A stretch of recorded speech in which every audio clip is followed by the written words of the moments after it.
Hello and welcome everyone to today's book talk. I'm delighted to welcome my colleague and friend Nicola Pratt, who will be in conversation with us. That is my colleague here at Brown, Professor Banu Özkazan-Span and myself. We will be discussing Professor Nicola Pratt's recent book, holding it here, Embodying Geopolitics, Generations of Women's Activism in Egypt, Jordan and Lebanon.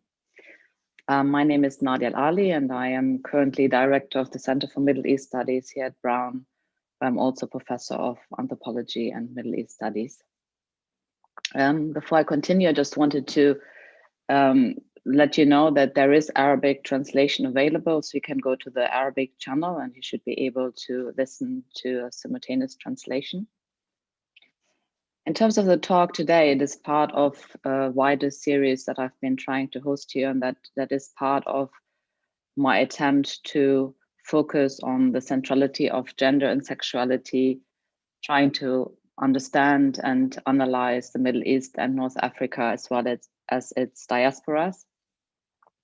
And the book we are discussing today, in my mind, is really a perfect example of how a feminist lens, that is a gendered lens, is not only helping us to learn about women and men and masculinities for that matter, but can uncover wider political processes and dynamics. So when women took to the streets during the mass protests, which started over 10 years ago now, the subject of feminism in the Middle East and North Africa returned to the spotlight, the international spotlight. It was very much in the media. And in the subsequent years, countless commentators treated the region's gender inequality as a consequence of fundamentally cultural or religious problems. And this is very much at the heart of the book we're discussing today. It is actually, trying to challenge this culturalist perspective. So what Nicola does in her book, she turns to the relations of power in regional and in international politics to understand women's struggles for their rights. And as we will discuss further in our conversation, the book is based on over 100 extensive personal narratives from women of different generations in Egypt, Jordan, and Lebanon, and tracing. So Nicola in the book is tracing women's activism from national independence through to the Arab uprisings, arguing that activist women are geopolitical actors. Now, it is my pleasure at this point to introduce my colleague here at Brown, Professor Banu Özkazan-Span. We'll be sharing the discussion, we'll be in conversation with Nicola. Banu is Professor of Practice at the School of Engineering, and she is currently co-editor-in-chief of the journal Gender, Work and Organization, and the journal is co-hosting today's event. Over to you, Banu. Thank you so much, Nadia. It's such a pleasure to be here and welcome everyone to this event with Nicola. So just a brief introduction about the journal. We are a multidisciplinary journal. We welcome particularly feminist work from across disciplines that are looking at any intersection of work and organization, including feminist mobilizations that are taking shape. We are currently ranked #1 in women's studies. So we are very excited about this and want to grow our community of feminist scholars and scholarship from across the globe, and would welcome your thought pieces and provocations and theoretical as well as empirical pieces. It's a pleasure to be able to host this event as part of the journal leadership team, because we believe that these kinds of engagements and writings really expand the repertoire of what we know as feminist work, particularly in regions where cultural scripts tend to dominate how we think about feminism. And it's really exciting to be here today to welcome Nicola. I wanted to introduce you to Professor Nicola Pratt, give you a little bit of background, and then we'll move on to her discussion. So Nicola Pratt is reader in the Politics and International Studies Department at the University of Warwick in the UK. She's also vice president of the British Society for Middle Eastern Studies. She teaches and researches on the international politics of the Middle East with a particular interest in feminist approaches as well as politics from below. She has written and co-edited a number of books on women and gender in the Middle East, and her most recent monograph, which we'll be discussing today, Embodying Geopolitics, Generations of Women's Activism in Egypt, Jordan, and Lebanon, was published by the University of California Press in fall of 2020. She has written extensively on Egyptian politics from below and is currently co-authoring a book on popular culture and the contested meanings of the 2011 Egyptian Revolution, which is the subject of a multimedia digital archive that she has co-curated, which can be found at egyptianrevolution2011.ac.uk. So thank you so much to Professor Nicola Pratt for being here with us and joining us, and we look forward to her talk and engaging our conversation today. Great, thanks, Banu. Actually, I would like to add just a few personal words to this because I've known Nicola for a long time, I think over 25 years. I don't want to give away too much here, but so I've known Nicola since we're both graduate students in Cairo, and actually prior to being graduate students. And Nicola is not only my colleague and co-author. We have published quite a number of pieces together, and I should say that these were not just sort of academic pieces, but they were really important to me personally and politically. And I'm very grateful, for Nicola's support and companionship during really difficult times in the aftermath of the invasion of Iraq and the occupation, when, the work we did together really, personally kept me sane, but it felt like, doing something constructive in a really difficult time. And I would also like to say that I've, over the years, have been really inspired by Nicola's courage and her commitment. I mean, not only in terms of the academic work, but she's been very active in the union movement in the UK and has also been an advocate for Palestine. And her recent, the current role as vice president of the British Society for Middle Eastern Studies, BRISMUS, I think, just the title conceals a lot in terms of, the hardship and the challenges. So I'm very excited to be in conversation with you, Nicola. Welcome. Thank you. Thank you both, Nadia and Banu, for those really kind and generous words.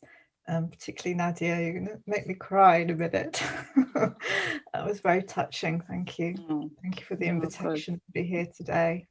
Oh, you're very welcome. So I'm going to start the conversation. Oh, I should say, so we will be in conversation for a while, but please feel free either through the webinar Zoom, the Zoom function, or those of you who are following us on YouTube right now, please feel free to leave your comments or questions.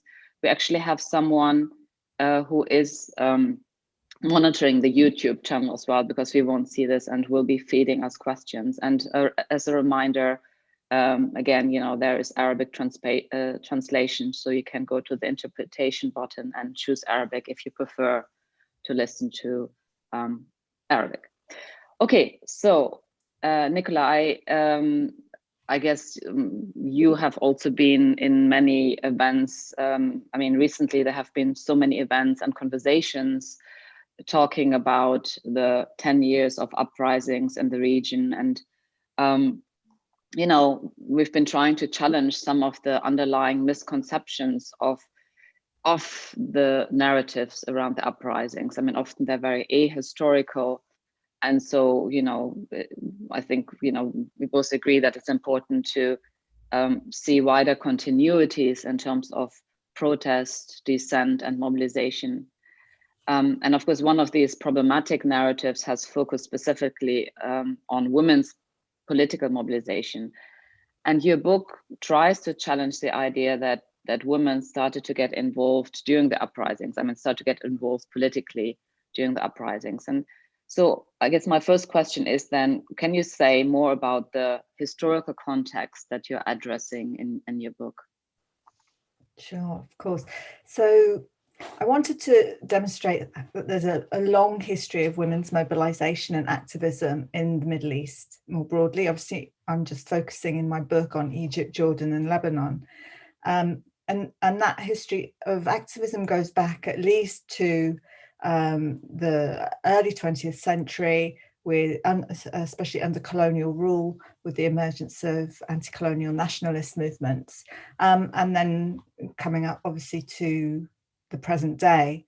And it's important to document and show that long trajectory of women's activism as a sort of counter, sort of an antidote to Orientalist assumptions that are still continue to be alive and kicking, particularly in Western media, that sort of assume that women are largely without agency and oppressed in the Middle East because of their culture, because of the culture and the religion.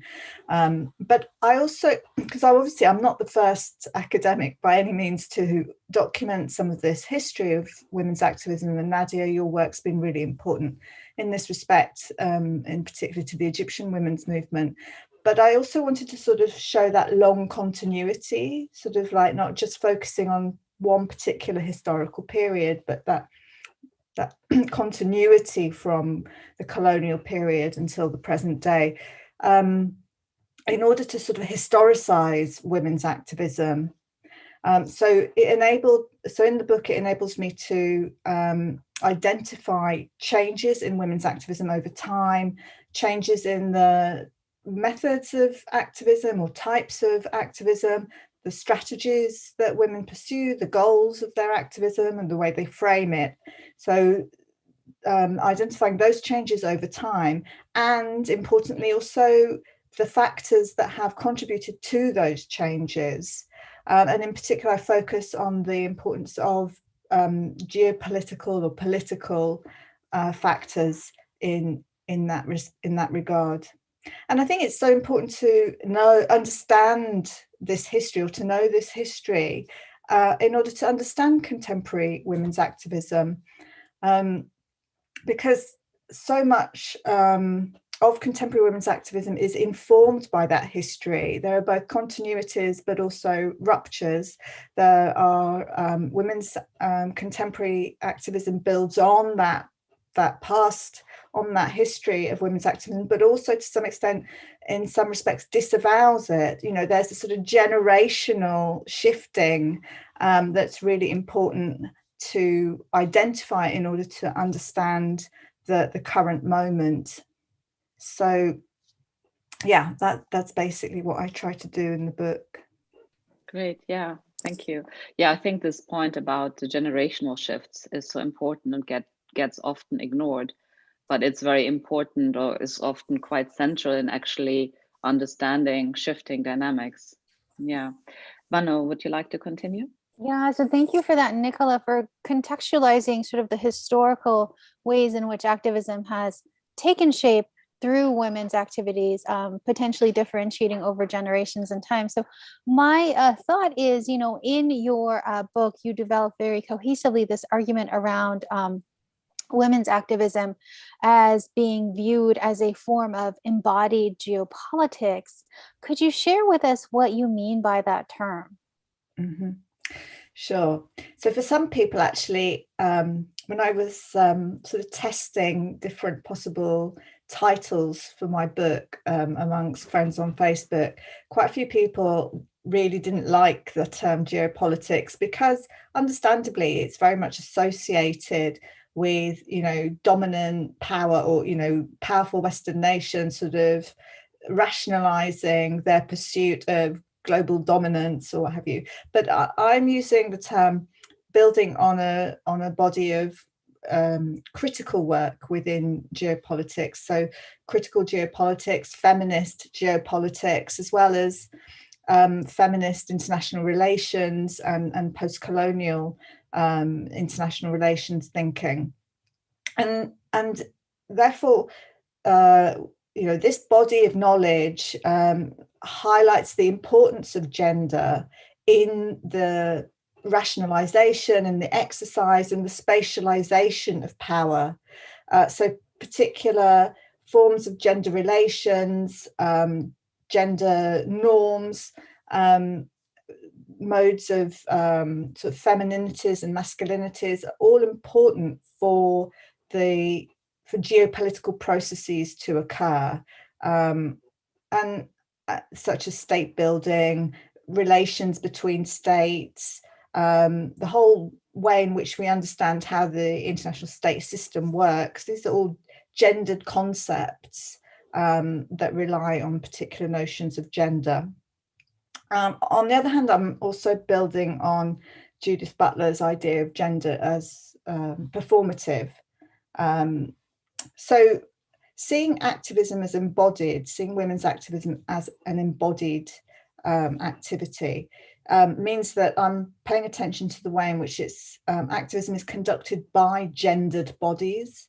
So I think sometimes when when we talk about women's activism, we focus a lot on what are the stated goals of women's activism, but we don't pay attention so much to the actual process of activism as a form of embodied activity that occurs mainly in the public sphere. And because of that, so because activism itself then is involved in the performativity of gender, but its effects are not just with relation to the construction of gender identity.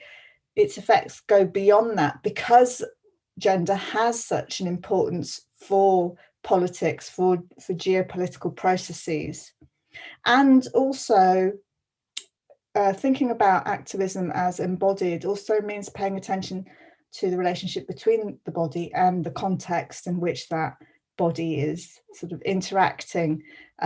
So again, that's about looking at the specific geographical, cultural, historical context in which activism is occurring, and which that sort of shapes the meaning of activism in any particular moment.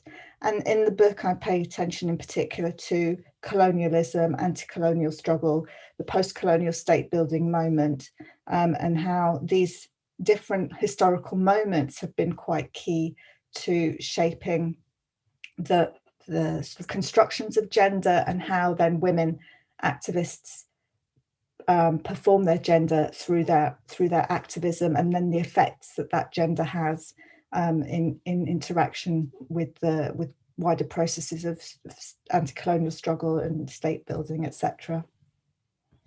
Thank you for that, Nicola. It sounds like one of the main premises here is rethinking the field of geopolitics, with starting with a gender analysis that's not peripheral but central as an organizing principle for many of the processes, such that the movement in itself is not transactional, which is in many ways how it's talked about. There's an end goal, but really processual and iterative, contextualized in history. So thank you for sharing that. I know Nadia had some follow-up questions around some of the ways in which you saw the field work unfold across your contexts. Yeah, thanks, Banu and Nicola. So, I mean, I know, like you, we've both been in Egypt and actually did some research together in Jordan, and I know you did research in Lebanon. And from my own work, I mean, I know that comparative research always prompts to ask the question, what are the similarities and what are the differences, both historically, but also in the current moment. So I was wondering if you could reflect a bit on that question, especially, maybe some of our audience might not be aware, what those similarities and differences might be. Yeah. So I guess I should start by saying that I'm not, in my book, I don't pursue a sort of comparative method in the way that comparative political scientists do comparison. Rather, I was interested in Egypt, Jordan, and Lebanon for a number of reasons. First of all, because they're countries that I had already spent some time going to the field, and already had done research there and had, very important, contacts and networks of trust built up.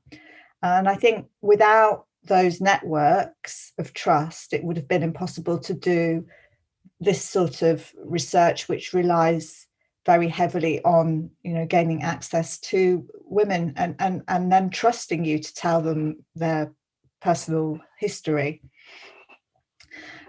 However, I think what's interesting about Egypt, Jordan, and Lebanon is they share a lot of similarities. First of all, that is that they all have, their respective regimes all have a commitment to modernist ideas of gender, and particularly some form of state feminism. So that's quite similar across all the three countries, although there's different maybe levels at which the state intervenes to pursue state feminist policies, with, I would say, Egypt being perhaps the most state feminist, and Lebanon the least, because just of Lebanon's sort of history as sort of a relatively non-interventionist type of state. They also share similarities because of their actual geographical location. So all three countries are what we call in the field of the Arab-Israeli conflict frontline states. All three countries have been involved in the Arab-Israeli conflict at some point. And this means that they've shared a lot of similar important historical moments that are related to that, but also they've shared, they're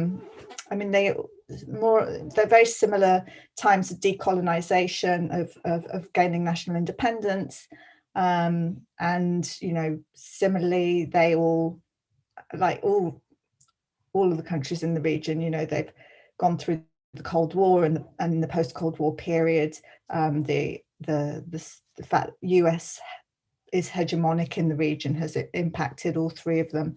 The differences, though, are also important to look at, and these are mainly due to they have different histories of state formation. So Egypt was already a pretty cohesive territorial entity under the Ottoman Empire, and whereas Jordan and Lebanon were not, they were part of the provinces of Greater Syria, and therefore their state building, the identity, the national identity construction within those countries came at a later point.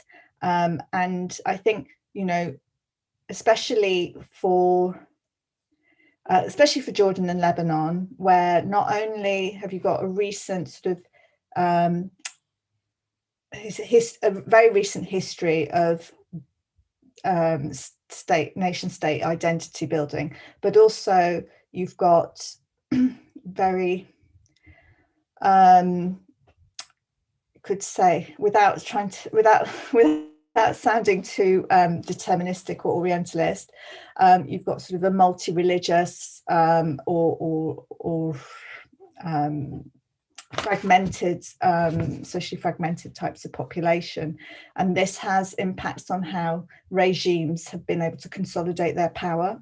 And I think women's rights have been really important in different ways then to that process. So in Lebanon, the sort of multi-confessional political system is very much, the sort of anchor of that is very much the sectarian personal status laws, and those and as a result of that, that's made it very difficult for women's activists to challenge and to transform personal status laws, because they are so integral to regime consolidation in Lebanon. Similarly, in Jordan, where the monarchy has relied on the support of the tribes, that has also created an impetus for sort of conservative gender bargains, which again has made it more difficult for women to challenge, to transform personal status laws.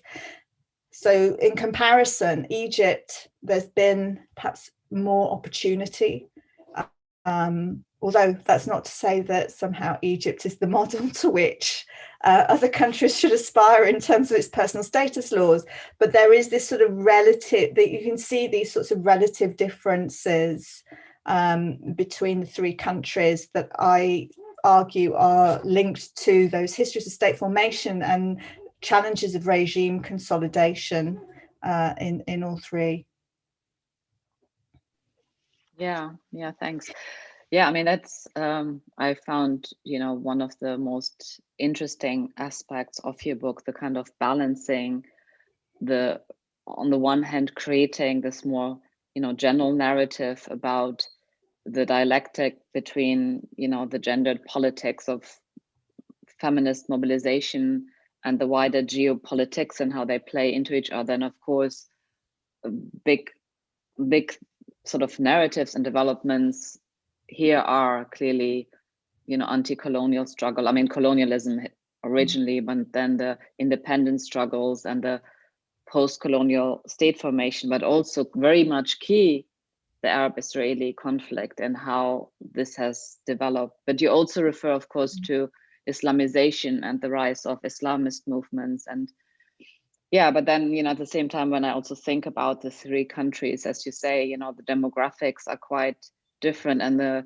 contestations around identity and gender and class, in the context in Egypt, you have the kind of Muslim Copt tensions, which are very different from, Lebanon, where you have a whole range of different sectarian denominations, and of course, a long history of overt sectarian conflict and war. And then Jordan, what comes to mind in Jordan is, of course, the very large percentage of Jordanians, Palestinian population, and the waves of refugees. And I guess displacement and refugees, forced migration is sort of another, element that has played out very differently in the countries. Thanks. So before I'm going to ask Banu to continue, I'd just like to encourage again our audience to put in their questions in the Q&A here on the webinar, or if you're on YouTube, you can also put your questions and someone is monitoring those. Okay, Banu, would you like to continue? Yeah, thank you, Nicola. So I wanted to shift a little bit here in terms of coming out of the text and looking at how you put the text together. So in, conducting the actual fieldwork, the research, what were some of the highlights? And at the same time, what were some of the challenges you faced, ethical or otherwise, in putting together this vast amount of work? Mm-hmm. Yeah, so obviously a big highlight was to be able to meet so many women and hear their stories, and it felt like a real pleasure and honor, to have that opportunity. The challenges, though, were also quite important, because I did this fieldwork in quite a concentrated amount of time. So I spent 4 to 5 weeks in each country, Egypt, Jordan, and Lebanon, in the space of 8 months. So I made 3 fieldwork visits in the space of 8 months. And in each of those visits, overall, I collected over 100 interviews. So that's quite exhausting for, at the time, I was sort of in my early to mid 40s. I couldn't imagine if I'd have the stamina to do that. Now I'm in my just turned 50. So I think there's definitely an issue around how much energy you need to do that sort of intensity of field work. The other major challenge was the sort of unstable political and authoritarian context. So I did this research between 2013 and 2014, and this was coming after several years of conflict in Syria, which was causing political tensions in Lebanon, and also in the wake it was coming in the wake of the 2013 military coup in Egypt and the massive repression of the Muslim Brotherhood. And I mean, things that I don't think I'd be able to do this research at all now in Egypt. But even at that point in Egypt, things were, it was clear the sort of direction of travel that the new regime was going in. So already there was a huge difficulty for me to be able to speak to any woman from the Muslim Brotherhood, for example. Although I managed it, but it was really, really difficult, and it was by no means very extensive. In Lebanon, people were worried about the political situation, what was happening. It was on their minds. So for a lot of people, it wasn't really a priority for them to meet with me and spend time speaking to me. Now looking back, that period seems relatively stable for Lebanon. But so it's interesting as well how at the time, though, very much the perceptions were that this was really difficult and very politically tense period. So yeah, all of that obviously makes it much more difficult to try and get people to speak to you. I should also say that the greatest challenges for me were actually in writing the book afterwards, because I had so much data, to use that awful social science term. I had like hours and hours of interviews, and at first I was just a bit of a loss of what to do with all of this and how to, I had an idea I was going to approach this chronologically. So, each chapter of the book would deal with a different historical moment. But once I started writing up the interviews, it was a real challenge at first for me to think, how can I do this in an interesting way without just sort of being very descriptive. And so it actually took me quite a while to finish writing the book.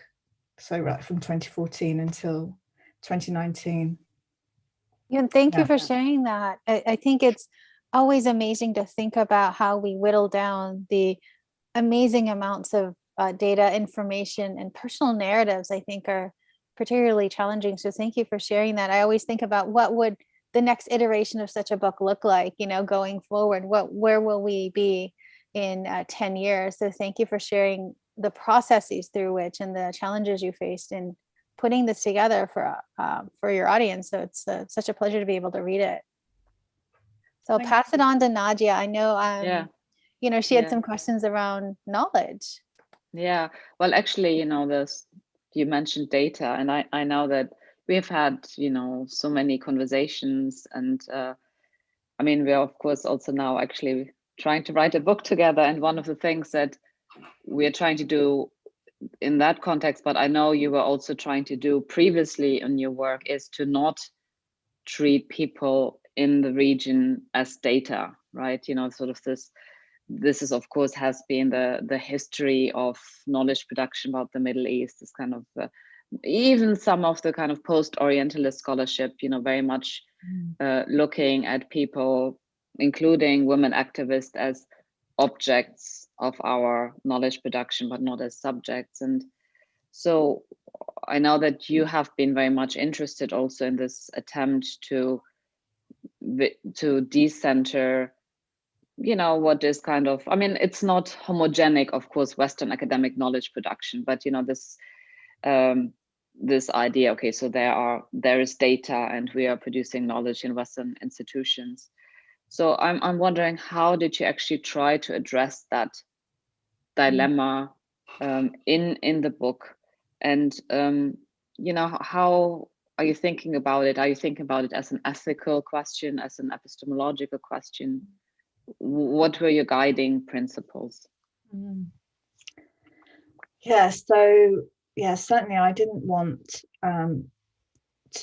didn't want people to feel like I was using them to test out my own hypotheses or something like that. I wanted people to feel like I was interested in what they had to say for what they wanted to say. See what I mean? Like, not for my own purposes, but it was an inductive research process. I was interested to hear people's stories as forms of knowledge production in their own right. So I'm very much guided by feminist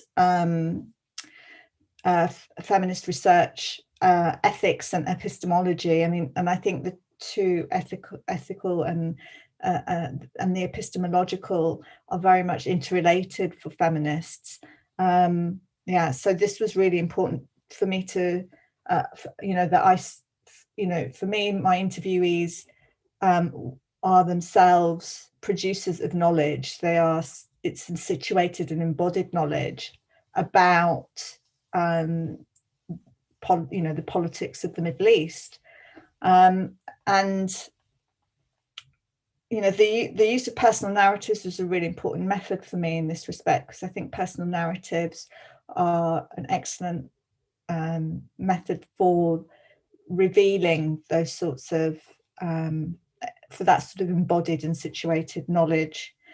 And I think also it was important not to treat, so I mean, there's different ways of dealing with personal narratives and the sort of like different traditions within all history. Certainly I didn't want to treat personal narratives as objective historical sources, which I was sort of excavating for information about events that occurred and that sort of thing. Although that's not to say that there's no place for that sort of approach, but I was mainly treating personal narratives as revealing of subjective meanings. These are about the meanings that activist women themselves bring to their activism, their motivations, the meaning of past events for them. It's about revealing, and here I'm very influenced by Luisa Passerini's work, it's the relationship between the self and memory, between the self and the collective, the self and the wider socio-political context in which women activists are doing their work and activities. So yeah, for me, that the method of personal narrative was very important in this respect. Yeah, that was quite obvious in the book, and but it's always tricky, isn't it? I mean, I've struggled as well with this relationship between experience, memory and history, and the question in how far got what we choose to remember and what we also choose to narrate, how that is not only linked to the past but very much linked to the present and an aspiration to the future. So that tension. Yeah, okay, well, I see we have questions coming in. Banu, you want to maybe ask one more question and then we move to the audience questions? Yeah, absolutely. No, thank you for that, Nicola. I always think about sort of the triad of, ethics, epistemology, and activism, and the power that we have to narrate or forget or to remember. So thank you for making that so clear in your book. As we think about sort of how you end the book, you say something along the lines of gendered geopolitics of fear and counter-revolution. Can you sort of expand a little bit more on that? What does the gendered politics of fear look like? How do they manifest themselves? And are there strategies to counter them that you saw in your work? Yeah. So that final chapter is very much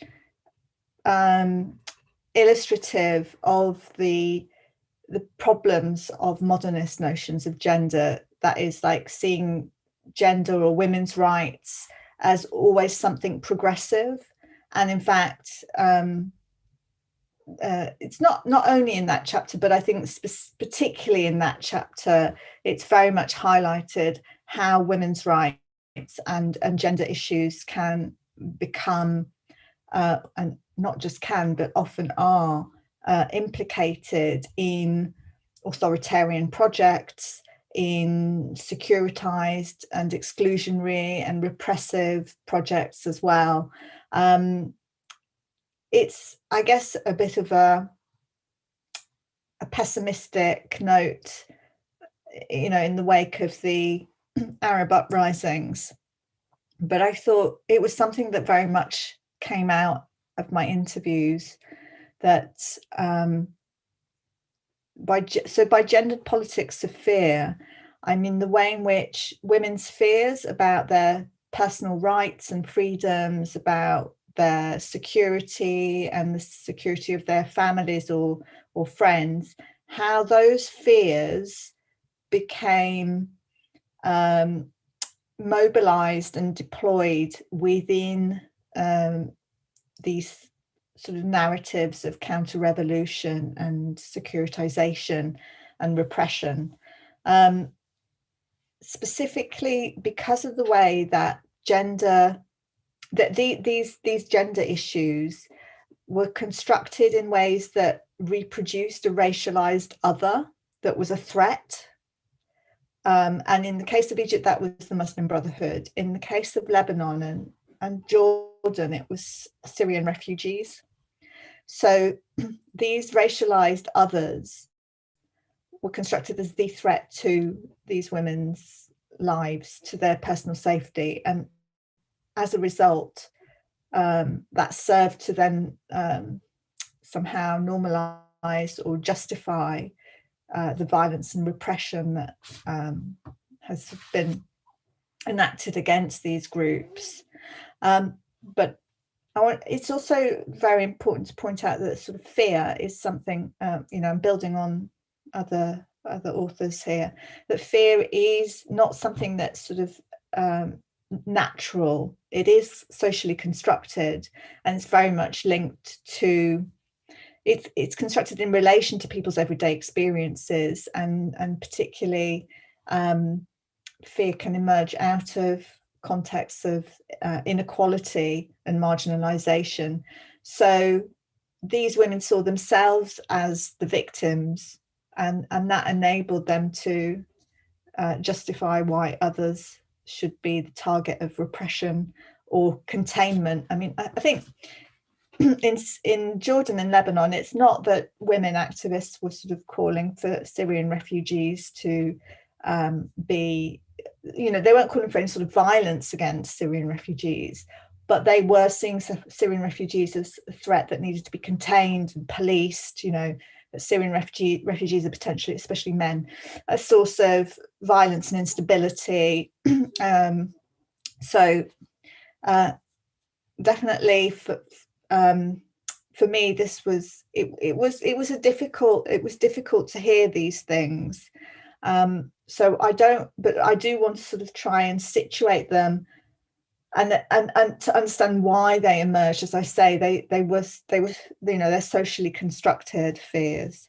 And I think I think the question of how do we, you know, what are strategies for overcoming these gendered fears that can give rise to counter-revolution and political repression.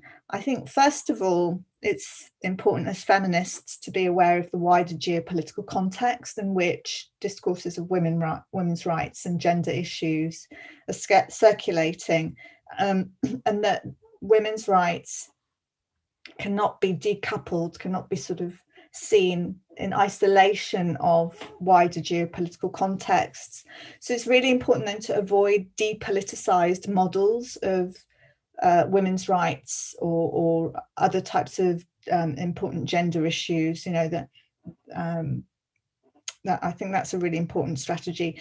The other perhaps slightly more theoretical strategy is to critique modernist notions of gender, which is quite difficult to do, though, because in practice, what my interviews demonstrated and observations shows that actually women quite often leverage these modernist notions of gender to justify progress in women's rights. Progress in women's rights is held up as a sort of marker of national progress.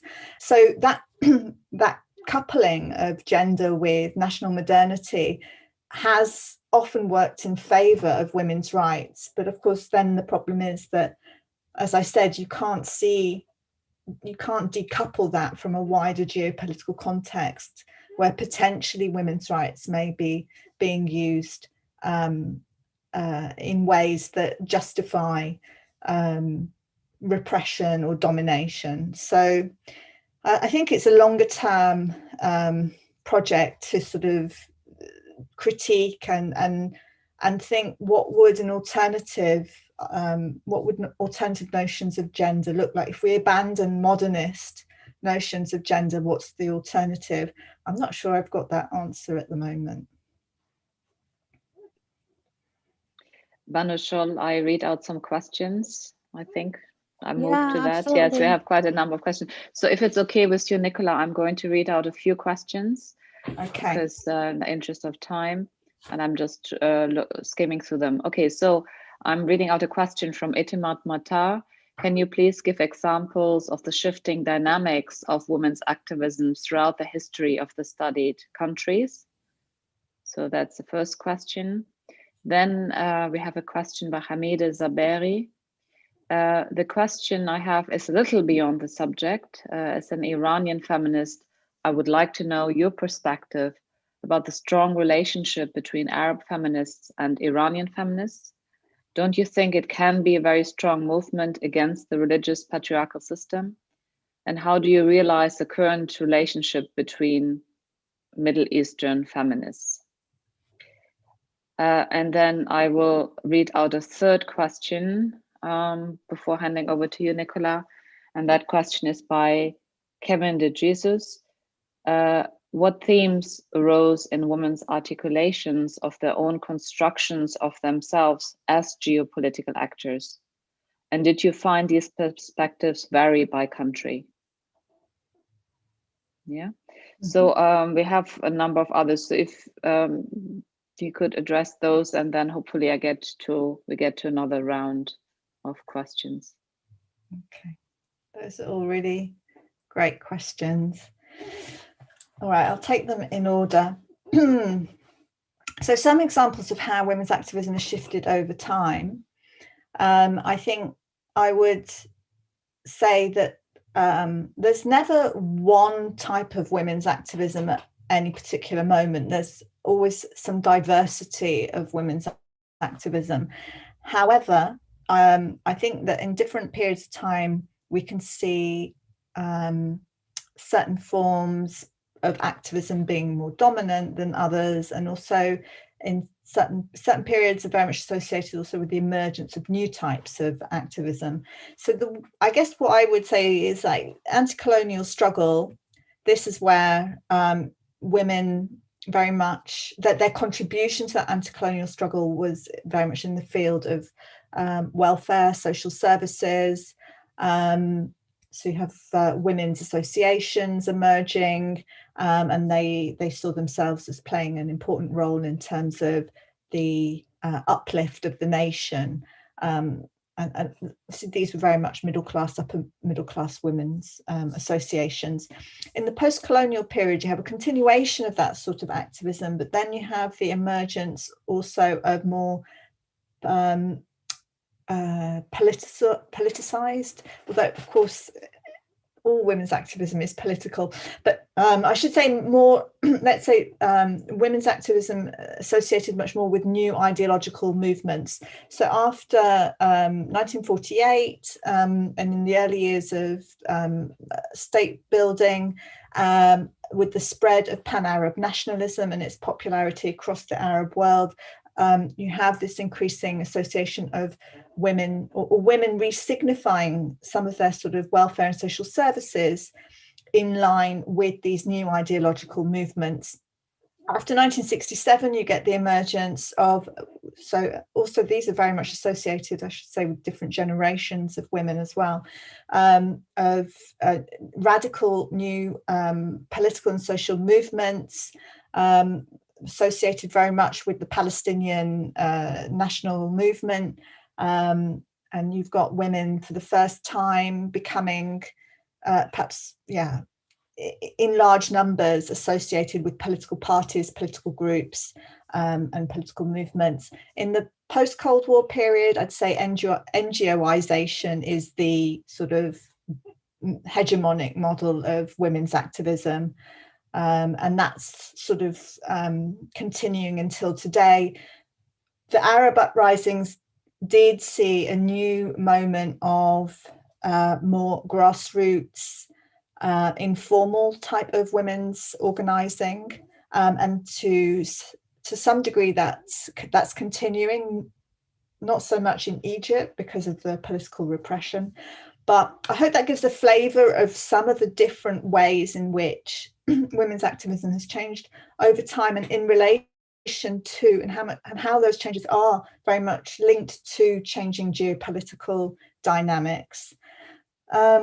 With regards to Arab and Iranian feminists, of course, it would make huge sense for there to be alliances and networks and solidarity between Arab and Iranian feminists, just as there would be more widely between feminists in the Middle East and other parts of the globe. I think,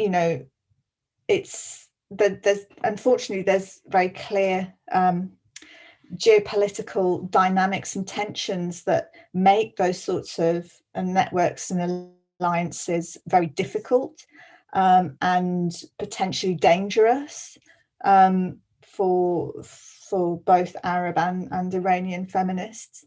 So I think it's a question of how you see how the wider geopolitical context can really impact on the opportunities and the challenges for women's activism, and yes, without maybe a resolution of those tensions between Iran and other Arab countries, then I think it would make it very difficult for women activists to build those sorts of alliances, unless, of course, maybe in the diaspora there might be more openings for that. And certainly there's a lot of common ground that I'm sure that Arab and Iranian feminists could find.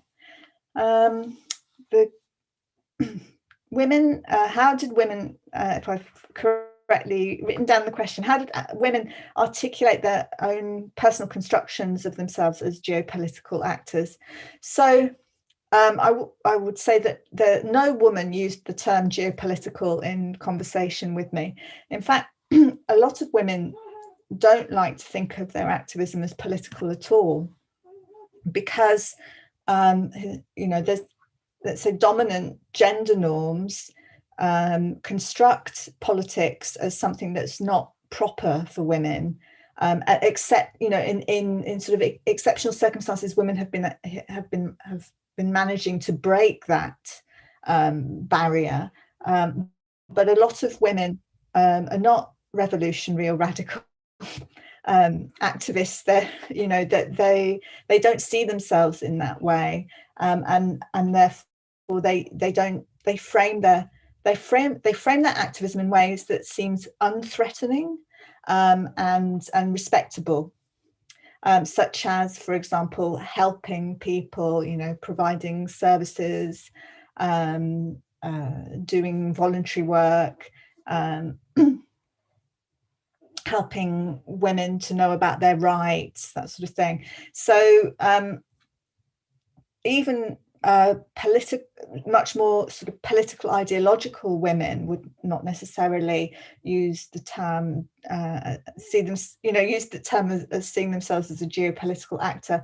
Rather, it's the way in which they relate to, for example, state building, state feminism.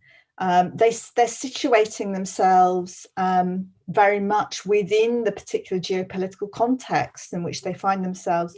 And I try to convey some examples of that in the opening quotes in my book. So I start the introduction citing, with short quotes from a number of different women that I interviewed. Obviously, it's not exhaustive, it's a sample, but I try to show how women very much situate themselves and understand their activism in relation to the context in which they find themselves. And that context is both an interpersonal context, one of being within a particular family, those sorts of family and intimate relations. It's also a wider national context of being a citizen of a particular country or a resident of a particular locale. So place, location, geopolitical context very much is implied in the ways in which women talk about their activism. So that's what motivated me to make that a central theoretical analytic for the book. Yeah, thanks. I think we'll go 5 minutes over if that is okay for everyone. But before I ask Banu if she could kindly maybe read out another 3 questions, I just wanted to briefly interject on the question of, Iranian feminism and Arab feminism. And I mean, I agree with everything that you said. I guess I would like to add that I think what often gets lost in these discussions is that, of course, it's Arab majority and it's kind of Persian majority, but when I think, for instance, of Kurdish women's feminist activism, that of course cuts across Arab and countries and Iran, and we know that Kurdish feminist work across nation states. Yeah, but Banu, would you? Point. Thanks for interjecting. Banu, would you like to maybe read out 3 questions? And we'll go a few minutes over if that is okay. Yeah, there's some good ones. So I'm going to try to summarize them from Christina. And some of this has been answered, but a little bit more in depth here. Very much. Thank you very much for an insightful talk. I have 2 questions. First one's about democratization in the Middle East. Would you say women as part of civil society are or might be a crucial driver of the potential democratic transition of the countries in the Middle East? And secondly, is the female movement in the region united? Are there any active links between the female groups in different MENA states or with women in exile across the world? I think you started to answer some of this, Nicola. Another question is from Amal. Thank you very much, Nicola, for your very interesting insights. I was wondering if there were any sort of repetitive patterns within and or across the 3 different countries over the different historical eras. For example, repetitive state interventions over time in response to women's activism. And then lastly, from Rania, how did the women you interviewed define women's rights or women's issues in their activism in the 3 states? I'm particularly interested in the women's views after the turn of the millennium. Okay. So women's roles in democratization, I would say again, I don't think you can sort of homogenize women in this respect. Definitely, there are lots of examples in my book of how women have been very much part of movements for greater democracy, both in the past and obviously continuing until today. And also, what's very important since 2011 is also the way in which women have insisted that women's rights and gender issues are part of that agenda for democratization as well. But there are also women who have for whom they're quite happy. Let's say they manage to accommodate themselves to authoritarian contexts as well, and they find ways to pursue their activism within authoritarian contexts and don't necessarily want to rock the boat by being confrontational. I mean, obviously, calling for democracy in an authoritarian context will necessarily bring you into confrontation with authorities. So again, it really depends on the woman activist herself. And I think, without sounding too simplistic, we could say there's 2 types of, let's say there's 2 sort of archetypes: women who work within the system as it is, and as I say, find ways to manage and leverage themselves within the current system, and women who try to change the system.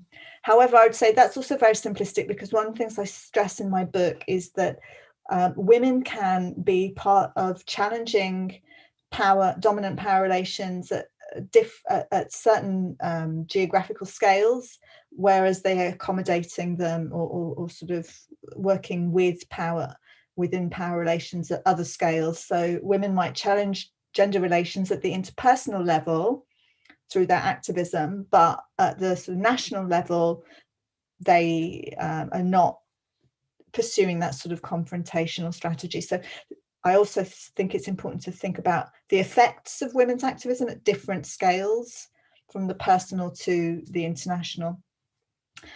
Whether women are all united, certainly not. So I've just given you two archetypes of women. However, sometimes those women will cooperate. But I would also bring into the mix, again, without being too essentialistic, the differences that exist between secular-oriented women activists and Islamist women activists, and those differences are quite wide, and in general, those two groups of women activists do not cooperate or work together, and in fact see themselves as being almost enemies of one another in terms of their respective agendas.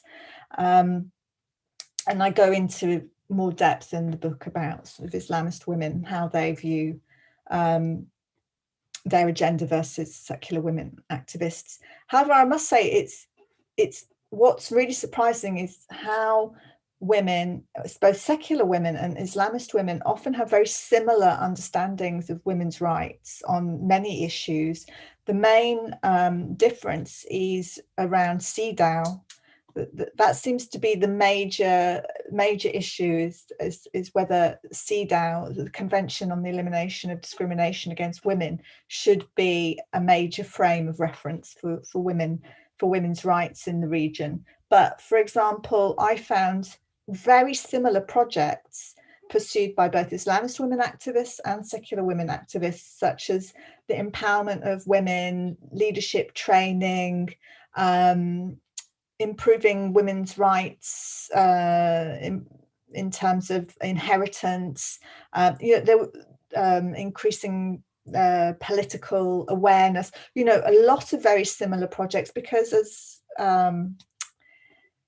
Leila Abu-Lughod has written about, actually both Islamists and secularists share these modernist notions of gender. In terms of repetitive themes across time and across countries, I think that if there's any repetitive theme, it's the theme of how important gender was and continues to be in terms of state building and regime consolidation, and therefore the ways in which regimes try to either control, co-opt, or suppress certain types of women's activism. They might allow they'll allow the types of women's activism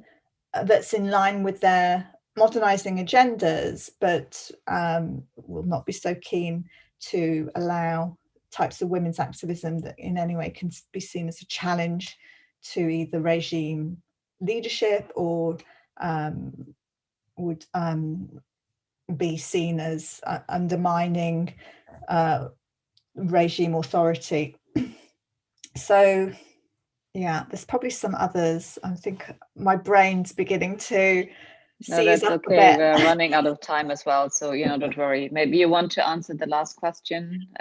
Yeah, how to define women's rights. So I'd say in the post-Cold War period, and I've mentioned it already, CEDAW, the Convention on the Elimination of Discrimination Against Women, has become the hegemonic reference for women's rights amongst secular-oriented women activists. That was somewhat challenged in the Arab uprisings, because there did emerge new initiatives to, if you like, indigenize or to create a local language of women's rights and gender that very much was linked to the desire of women activists to reach out and you know, to reach different communities, you know, to get beyond the sort of elitist women's NGO scene and reach the grassroots. And again, some of those initiatives continue. It's very difficult, though, to be in Egypt, to be reaching out to anybody because of the levels of repression. But I think in Lebanon and maybe in Jordan, these sorts of initiatives are still continuing. So that it's a new trend to sort of keep an eye on, to see where that goes. I think I've run out of steam. Well, no, thanks so much. I mean, we've also run out of time, and I'd like to thank you, Nicola, for extremely interesting conversation. Of course, we could go on, and I encourage you all to actually read Nicola's book. It's definitely worth it. And thank you as well, Banu. I'll hand over to you to say the final words. And of course, many thanks to our audience as well for listening in and also for asking questions. We will have a recording of the event available in a week or so, and we will then be able to circulate this. So thank you. Thank you, Nadia. And a real gratitude, Nicola, to you for sharing all your experiences and expertise and really kindly answering all our questions, which I know is exhausting, but I think for myself have learned tremendous amount. And I have also purchased and read the book, so I would encourage our audience members to do the same. And thank you again. So thank you to everyone on behalf of myself and the journal for being here. And I look forward to seeing everyone on our next event at CMES. I say thank you as well to the audience for coming and for your great questions, and to Nadia and Banu for your wonderful questions, and for Barbara for organisation, everybody who's behind the scenes. This has been really, I've found this to be a really great experience, and I've really enjoyed it. So thanks a lot. Wonderful. Thank you. Okay, bye everyone.